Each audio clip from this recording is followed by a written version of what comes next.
मैं बहुत मुश्किल से घर से आई हूँ। माँ तो मुझे नदी पर भी नहीं आने दे रही थी। तो क्या तुमने अपनी माँ से हमारी शादी की बात नहीं की? बात तो मैंने की थी, पर माँ नहीं मानी। माँ को किसी ने बताया है कि तुम कोई कामकाज नहीं करते और आवारा भी हो। ये काम जरूर पप्पू कबूतर ने किया है, वो तो मुफ्त में मुझसे जलता है। माँ को किसी ने ये भी बताया है कि तुम किराए के घर में रहते हो। इसका मतलब है कि तुम मुझसे शादी नहीं करोगी, और ऐसा है तो मैं तुमसे कभी दोबारा मिलने नहीं आऊंगा। नहीं नहीं, ऐसा तो नहीं कालू जी। मैं आपसे बहुत प्यार करती हूँ। मैं शादी करूँगी तो सिर्फ आपसे ही, चाहे मुझे कुछ भी करना पड़े। माँ जी, मैंने आपको पहले भी बताया है कि वो काला बहुत बुरा और आवारा है। आप अपनी बेटी को समझाएं, आज वो फिर काले के साथ बैठी हुई थी। मैंने इसे बहुत समझाया है, मगर वो मेरी बात सुनती ही नहीं। ना जाने इस काले कौवे ने क्या जादू कर दिया है मेरी बेटी पर। कालू जी, अब मुझे जाना होगा। मेरी माँ घर में मेरा इंतजार कर रही होगी। फिर गोरी कभी ये कहकर चली जाती है। तुम कहाँ से आई हो? माँ, मैं झूठ नहीं बोलूंगी। मैं काले कौवे से मिलने गई थी। वो जिंदगी है मेरी। माँ, वो कौवा बहुत अच्छा है। आप मेरी उससे शादी करा दें। अगर वो ना मिला तो मैं मर जाऊंगी। फिर अपनी बेटी की जिद के आगे माँ हार जाती है। मैं कुछ कर भी नहीं सकती, तुम जवान हो, अपना अच्छा बुरा सब जानती हो। खुश रहो मेरी बेटी। अगर तुम्हारी यही ख्वाहिश है तो कव्वे से कहो तुम्हें ब्याह के ले जाए। ये सुनकर गोरी कौवी बहुत खुश हो जाती है। अब आप फिक्र ना करें, मैं पहले जैसा नहीं रहा। मैंने खुद को बदल लिया है और इसको खुश रखूंगा। मैंने अपनी बेटी को बहुत नाज नखरे से पाला है, तुम इसका ख्याल रखना। फिर उनकी शादी हो जाती है। फिर काला कौवा गोरी कौवी को ब्याह कर ले जाता है। पति जी, आज हमारी शादी का पहला दिन था। कुछ अच्छा खाने को ही ले आते। शादी के बाद कोई अपनी बीवी को सूखे दाने खाने को देता है। जो है वही मिलेगा। मैंने कौन सा मीठे फल खाए हैं। अगर तुम्हारी माँ तुमसे इतना ही प्यार करती थी तो तुम्हें 2-4 दिन का खाना साथ दे देती। अरे ये क्या, आपके घर की तो खिड़की भी टूटी हुई है। तो चुप कर जा, मुझे पता है। आज पहले ही दिन गोरी कौवे को कौवे का रवैया बदला बदला लगता है। उसने सोचा शायद उसका वहम है। ऐसे ही कुछ दिन गुजर जाते हैं। एक दिन दोनों नदी पर बैठे थे। गोरी कौवी ने कौवे से कहा, कालू जी, मुझे कल कबूतर मिला था। उसने मुझे बताया कि आप नशा भी करते हैं। तुम क्या लेकर आई थी? सब अपनी माँ से जहेज लेकर आते हैं। अगर तुम कुछ ना लाई तो मैं तुम्हें घर से निकाल दूंगा या तुम्हें छोड़कर कहीं और चला जाऊंगा। ना ना कालू जी, ऐसा ना करना। मैं मर जाऊंगी आपके बिना। मैं आपसे बहुत प्यार करती हूँ। जो बातें कबूतर ने बताई वो तो मुझे शादी से पहले ही पता थी, मगर मैंने फिर भी आपसे शादी की। मैं अभी जाती हूँ और माँ से कुछ पैसे लेकर आती हूँ। फिर गोरी कौवी अपनी माँ की तरफ चली जाती है। गोरी बेटी, ये तुम्हारे मुंह पर सूजन कैसी? बताओ किस काम से आई हो? माँ जी, कालू जी ने कुछ कारोबार किया है, जिसके लिए मुझे कुछ पैसों की जरूरत है। अगर आपके पास पैसे हैं तो दे दे। बेटी, कौन सा नया कारोबार शुरू किया है? सारे जंगल को कालू की करतूतों का पता है। ये लो पैसे और उससे लड़ाई ना करना। मुझे पता है तुम्हें उसने मारा है, तुम्हें कोई मच्छर नहीं काटा। फिर गोरी कहती है, मैं खुश हूँ, मैं अपने घर में बहुत खुश हूँ। फिर गोरी कुछ पैसे लेकर वापस चली जाती है। शाबाश, अच्छी बीवियां ऐसे ही कहना मानती हैं। मैं शाम को देर से घर आऊंगा, मुझे दूसरे गांव कुछ काम है। फिर कालू पैसे लेकर चला जाता है। वो उल्लुओं के पास जाता है, क्योंकि उसने उल्लुओं से नशा तो लेना था। गोरी सारी रात इंतजार करती है मगर कालू वापस नहीं आता। कई बार तो गोरी को भूखे पेट ही सोना पड़ता। वो ये सब कुछ बर्दाश्त कर रही थी क्योंकि उसने पसंद की शादी जो की थी उसको ये सब सहना पड़ रहा था। एक दिन वो घर के बाहर बैठी होती है कि कालू कौवे की उसको आवाज सुनाई देती है।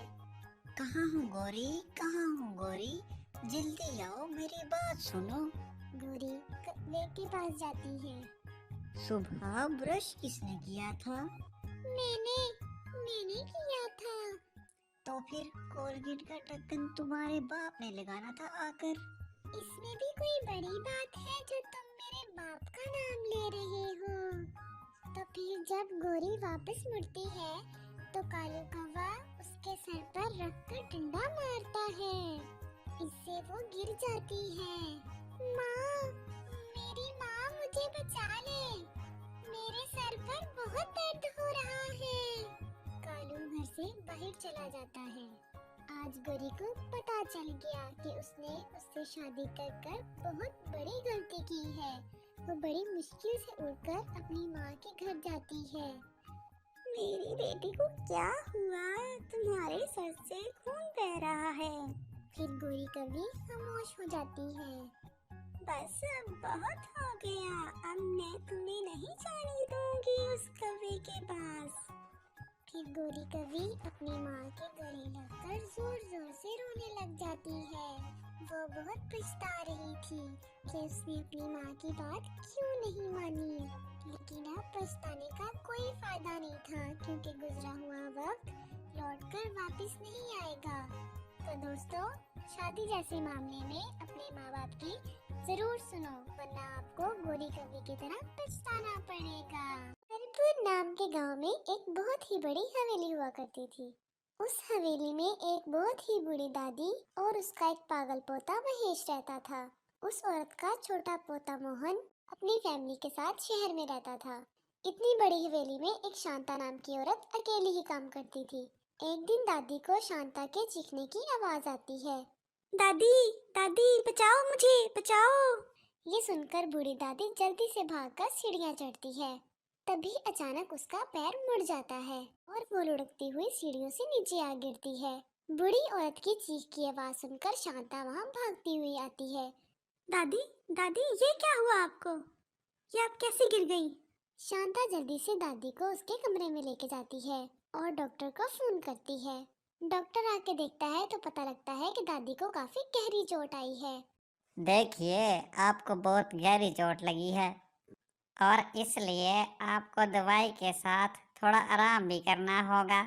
ऐ खुदा, बैठे बैठे क्या मुसीबत लग गई मुझको। आखिर आप सीढ़ियों से गिरी तो कैसे गिरी?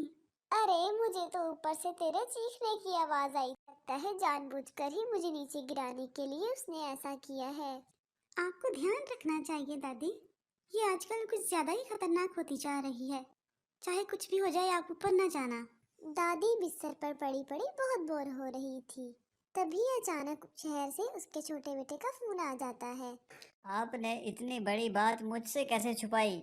अभी रीना और बच्चों को लेकर आपके पास आ रहा हूँ। तब तक आप अपना अच्छे से ध्यान रखना, ओके? नहीं बेटा, उसकी कोई जरूरत नहीं है। तुम यहाँ मत आओ, यहाँ शांता है ना मेरा ध्यान रखने के लिए। मैं अब आपकी एक नहीं सुनूंगा, मैं कल आ रहा हूँ बस। मोहन की बात सुनकर तो दादी और परेशान हो जाती है, जैसे वो चाहती ही ना हो कि मोहन वहाँ आए। अरे दादी, आपने ये क्या कर दिया? आपको ये बात मोहन को नहीं बतानी थी। अब देखो, वो कल अपनी फैमिली के साथ आ रहा है। अब आप उसे ऊपर जाने से कैसे रुकेंगी? अब मेरे मुंह से निकल गया तो निकल गया, अब आने दे उसे। हम दोनों मिलकर सोच लेंगे कि क्या करना है। और वैसे भी वो 1-2 दिन में चला जाएगा। हम दोनों मिलकर सोच लेंगे कि क्या करना है। वैसे भी उसका काम धंधा भी तो है ना। अगली सुबह मोहन हरिपुर के लिए निकल पड़ता है। कुछ ही घंटों में वो दादी के पास पहुंच जाते हैं। बच्चे तो इतनी बड़ी हवेली देखकर खेलने निकल जाते हैं। मोहन और रीना दादी से मिलने जाते हैं कि तभी महेश वहां जाकर उनके सामने खड़ा हो जाता है।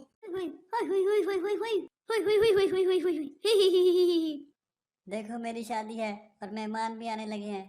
तुम लोग मेरी दुल्हन से मिलके जरूर आना। वो वो ऊपर है, ऊपर है, ऊपर है। हाँ ठीक है, अभी तुम अंदर जाओ। तुम्हें अपनी दवाई भी तो लेनी है ना, चलो जाओ अंदर। चलो जाओ यहाँ से, कुछ भी बोलते रहते हो। शांता की बात सुनकर महेश नाराज होकर अंदर चला जाता है। मनोज और रीमा को महेश की ये हालत देखकर झटका सा लगता है। ये महेश भैया को क्या हुआ है? जब यहाँ मैं कुछ साल पहले आया था तो वो सब ठीक थे, और ये क्या, शादी शादी, दुल्हन दुल्हन बोले जा रहे हैं। फिर मनोज अंदर जाता है और दादी से मिलता है। उसके बाद वो महेश की हालत के बारे में दादी से पूछता है। बेटा, अब मैं क्या बताऊं। एक दिन महेश छत पे खड़ा किसी की बारात जाते देख रहा था, तो अचानक जाने कैसे उसका पैर फिसला और वो नीचे गिर गया। उसके सर में इतनी गहरी चोट लगी कि वो पागल ही हो गया। बस तभी से शादी और दुल्हन जैसी बातें करने लगा है। ये तो बहुत ही बुरा हुआ है महेश भैया के साथ, लेकिन हम अगर उनका शहर से अच्छा इलाज करवाएंगे तो देखना वो बिल्कुल ठीक हो जाएंगे। हाँ हाँ, क्यों नहीं, ये तो अच्छी बात है। इस तरह बातें करते करते काफी रात हो जाती है और फिर सबको नींद आने लगती है। शांता वहाँ आती है और उनको सोने को कहती है। हाँ हाँ ठीक है, मैं ऊपर वाले अपने फेवरेट कमरे में ही सोऊंगा। नहीं नहीं, ऊपर नहीं, नीचे। वो ऊपर अभी सफाई हुई नहीं है ना, इसलिए। मनोज दादी की बात मान जाता है और नीचे के कमरे में ही सो जाता है। बच्चे भी उनके साथ वाले कमरे में सो जाते हैं। जब सब गहरी नींद में होते हैं, रात के करीब 12 बज रहे होते हैं, तभी अचानक रिंकू को किसी के रोने की आवाज आती है। रिंकू इधर उधर देखता है पर वहाँ कोई भी नहीं होता। के बाद वो आवाज को ध्यान से सुनने की कोशिश करता है। आवाज ऊपर से आ रही होती है। इसके ऊपर जरूर कोई दूसरा कमरा है जिसमें कोई रो रहा है। रिंकू ऊपर देख ही रहा होता है कि अचानक छत में चुड़ैल का हाथ निकलकर बाहर आ जाता है। वो हाथ आहिस्ता आहिस्ता रिंकू की तरफ बढ़ रहा होता है और उसे अपनी तरफ बुला रहा होता है। रिंकू की तो डर के मारे हालत बुरी हो जाती है। वो बड़ी मुश्किल से चिल्लाकर टीना को उठाता है और उसे वो चुड़ैल का हाथ दिखाता है, पर तब तक वो हाथ गायब हो चुका होता है। टीना को लग रहा होता है कि रिंकू उसे डराने के लिए सब कुछ कर रहा है, इसलिए उसकी बात को वो झूठ समझती है और वापस सो जाती है। रिंकू भी डर कर सो जाता है और अगली सुबह उस बात को डरावना ख्वाब समझकर भूल जाता है। अगली रात फिर रिंकू के साथ वही होता है। फिर से वो हाथ छत से निकलकर बाहर आ जाता है और रिंकू को अपनी तरफ बुलाने लगता है। मुझे मत मारो, मुझे छोड़ दो।